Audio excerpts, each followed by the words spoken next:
성부와 성자와 성령의 이름으로 말씀드립니다. 네. 오늘 말씀은 이제 예수님께서 예루살렘에 가셔서 성전을 정화하시고 주로 그 전에는 갈릴리에서 가난한 사람들, 주로 백성들을 대상으로 가르치셨다면 오늘의 이야기는 종교 지도자들, 당시에 잘 아는 사람들에게 하시는 말씀입니다. 중요한 이야기는 그것이죠. 하나님의 뜻이 무엇이고 그 뜻을 받든다는 것이 무엇인가.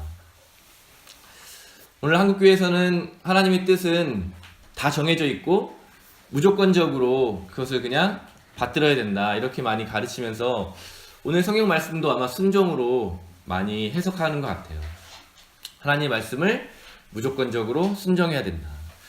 그런데 예수님의 비유를 좀 잘 살펴보면 그냥 순종이 목적이었다면 이렇게 말씀하지 않으셨을 것 같아요.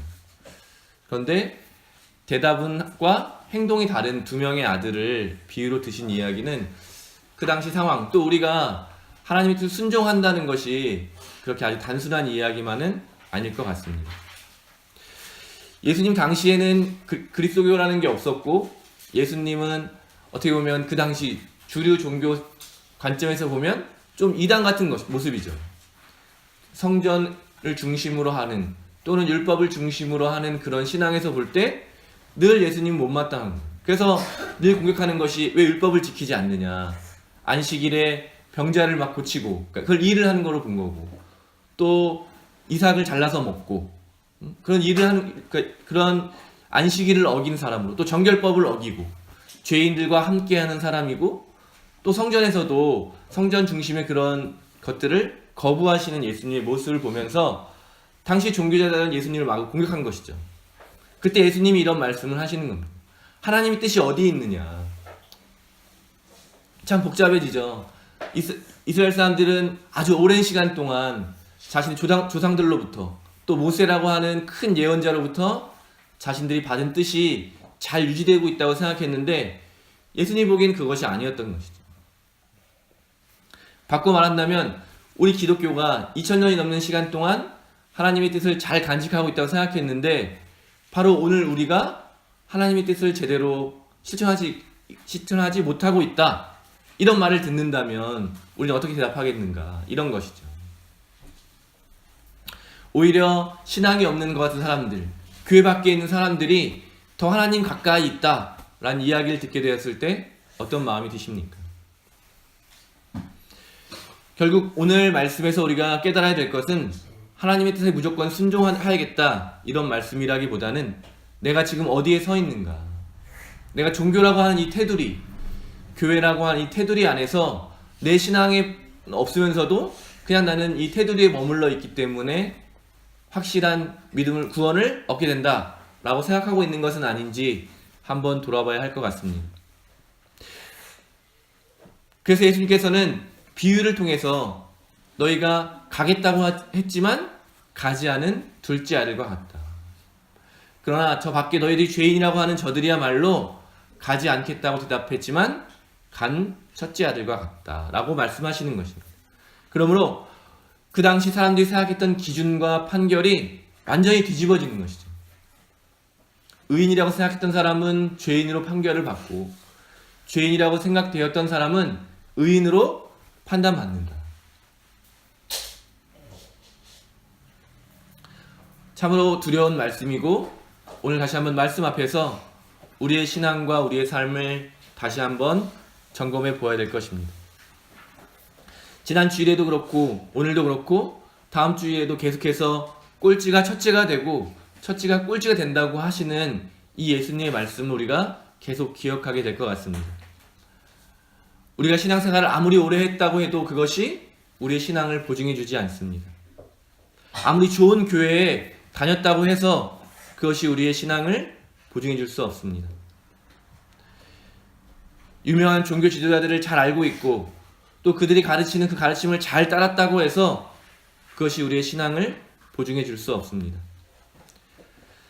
신앙에 대한 지식이 해박하고 수많은 신앙 서적을 읽었다고 해서 그 신앙이 올바른 것이었다고 할 수 없는 것입니다. 다시 한번 우리는 두렵고 떨리는 마음으로 하나님 앞에 서야 할 것입니다. 성서의 말씀 있는 그대로 우리의 신앙의 기준으로 그 성서의 말씀을 읽어야 할 것입니다. 오늘 사도 바울로가 필리피 교인들에게 하는 말씀도 그런 것이죠. 다른 것이 아니라 예수 그리스도가 우리의 신앙의 모범이시다. 근데 그분은 어떤 분이셨느냐? 가장 높은 곳에서 가장 낮은 곳으로 내려오신 분이시다. 그 겸손한 마음, 자기를 비우신 그 케노시스, 자신을 비운 그 마음이야말로 우리가 본받아야 할 마음이다.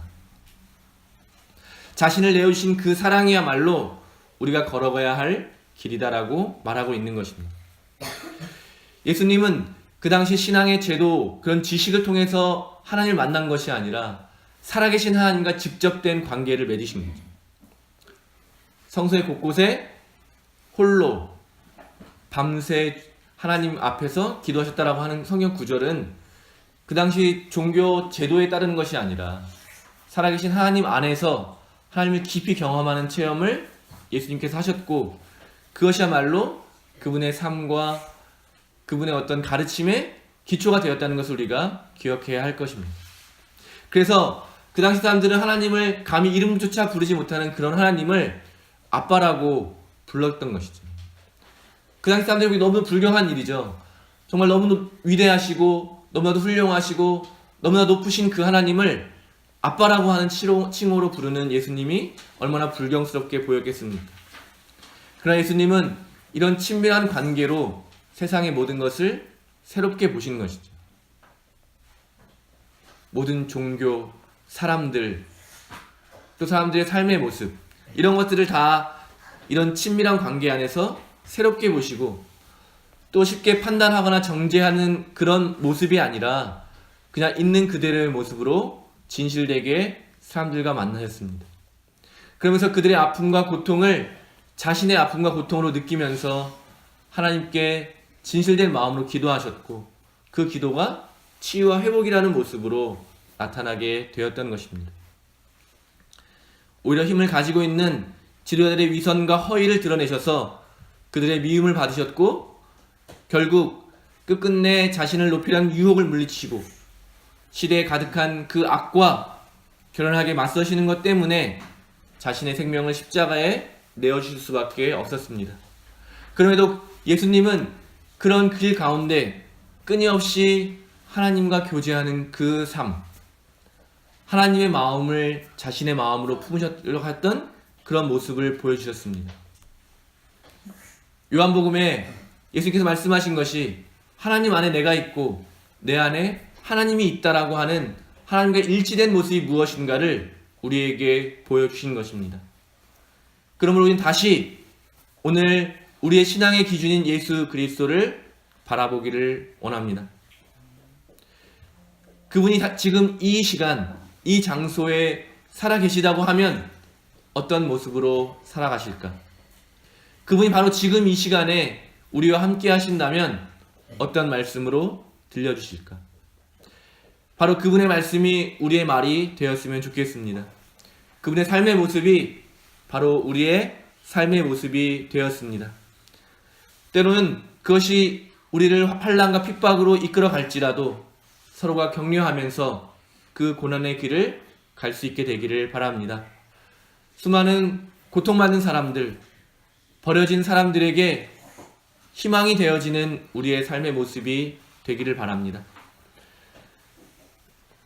하나님의 뜻을 안다는 것이 물론 쉽지 않겠지만 우리가 서로 격려하고 의지하면서 무엇보다 하나님의 뜻을 구하고 또 서로 의지하면서 그 길을 걸어가게 될 때 우리를 통해서 다시 한번 예수 그리스도의 모습이 드러나게 될 것입니다.